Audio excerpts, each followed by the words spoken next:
Let's get going here. Hey folks, how you doing? Hey, Roland Martin here. I'm now in sunny Florida, but this weekend, in fact, for Thanksgiving, I was up in Pittsburgh, Pennsylvania, and I got to tell you about a really interesting thing I did. Well, you might think I went fishing because there's some good rivers up there. You know, there's the Ohio River, the Monongahela River, the Allegheny River, but no, I didn't fish. No, I wasn't fishing in Pittsburgh. I was doing a packing event for the Meals of Hope where we packed 1,114,000 meals in 3 hours with almost 3,000 volunteers. Hey, I gotta tell you about that deal. My wife Judy works for Meals of Hope. It's an organization here in Naples, and they go around the country doing these packing events for the people and the needy people of the country. And in addition, my wife does food distribution all week long in 4 different locations around the Naples area. And that's for the needy people as well. They sign up for the program and they get a whole big bag of food. But this weekend, we were trying to set a record. We were trying to do the Guinness Book of Records if it makes it, because we set over 1 million meals and actually packed them and got them on a truck in less than 3 hours. Hey, how about those apples? Well, to start with, I talked to Judy about her involvement with the Meals of Hope, and Judy just loves her job. She gets up early in the morning and goes out, and she just loves to help people and feed people and help needy people as well. So she's the perfect candidate to work these kind of events. Now, the guy that owns this whole thing is a guy by the name of Steve Popper. And Steve is the owner and the CEO of the Meals of Hope, and he does packing events all over the country. But this is the biggest one they've ever done. Oh, by the way, there's 3 more packing events coming up this month before Christmas, and Judy's going to be involved with that. But they're much smaller. They're like 100,000 packing events rather than 1 million. Now, when you think about the 1 million that we had, hey, think about all the thousands of people that got there. Well, how we got there, how we got all these thousands of people, is at the Church of Pittsburgh. It's a big Catholic church. The bishop was in charge of all that, the bishop of the area. And he asked all the local churches of Pittsburgh, all the Catholic churches within about 100 miles, to come on in on buses. And we got almost 3,000. We had a little over 2,600 volunteers come in, and they were supposed to be there for an hour. A lot of them got there kind of late, and so the problem was, by the time we got everybody set up at benches and tables and stuff, it was almost time for some of them to start leaving again. So they were only there for a 2-hour period. So we would have actually done this whole packing event in 2 hours had it not been for the people that had to leave after an hour. And then we had to kind of stay late, and so it actually took us 3 hours. But we did make the 1 million, and we actually did set the record.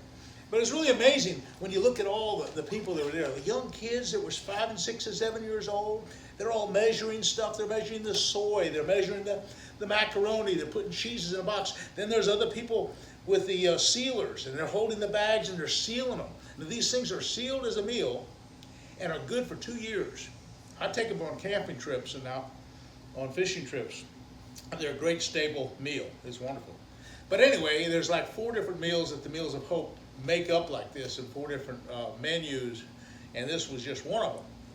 But 1 million meals in 3 hours, hey, that was something. Look at all the people involved, the forklifts that are moving these big boxes. I'm talking here to Tony, and Tony is one of the Meals of Hope workers, and he's explaining that each pallet has over 10,000 meals in it.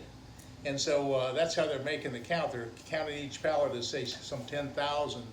And so that's how they count to the 1 million, by counting the pallets they're loading back on the truck.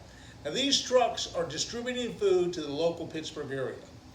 The food is being shipped in from all over the country. There's all sorts of government organizations and subsidy programs and people that are just donating food, and big food banks that are in the area that are all contributing as well. But this was quite an event, and it's really heartwarming to see thousands of people that want to help. I mean, this is Thanksgiving. Thousands of people that they have nothing better to do than on a Friday, or Black Friday, when most people are shopping. They're helping out on a packing event to feed the hungry. That's saying something. Hey, Steve, we made it. We did. We had 3,000 people here today. It was a wonderful experience. The people came together, and what better to do on a Black Friday? Instead of shopping and fighting the crowds, what better thing to do than to come together and work with your fellow man and pack 1 million meals. And 1 million meals, that's a record. That is a record, and I certainly appreciate Roland and Judy All Martin right, for being here. I got one You song I want to certainly send out to worked everybody make while it they're successful. Thank you. Thank you Thank so you. much. Now, I wish I was kind of at Okeechobee doing my bass fishing, but hey, bass fishing kind of takes a second seat to some of the charity work that you can do, and you really feel good about it. I mean, I feel tired.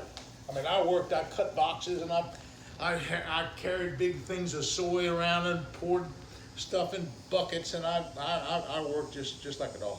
But anyway, it was fun work, and it was rewarding work. I really felt blessed that we have people that care enough about helping other people. And that was the whole thing about the Thanksgiving that got me going, was the fact that there's so many willing people in this world that are willing to help out. Hey, that's the thought for the day, and that was what we did. It was just a great event. And so next time, hey, I'm doing some woodworking now, making cutting boards. I'm making turkey calls as well. I love the turkey hunt. I can tell you all about it. And I reload I'm going deer hunt next week. I'm going to get another big deer. And I reload my ammunition. That's really an art. I'll show you a lot about that. So stay tuned to my upcoming YouTube videos. I'm really just getting started. Hey, I'm going to have some good stuff and plenty of bass fishing as well. We're going to show you a thing or two. Stay tuned. Thank you.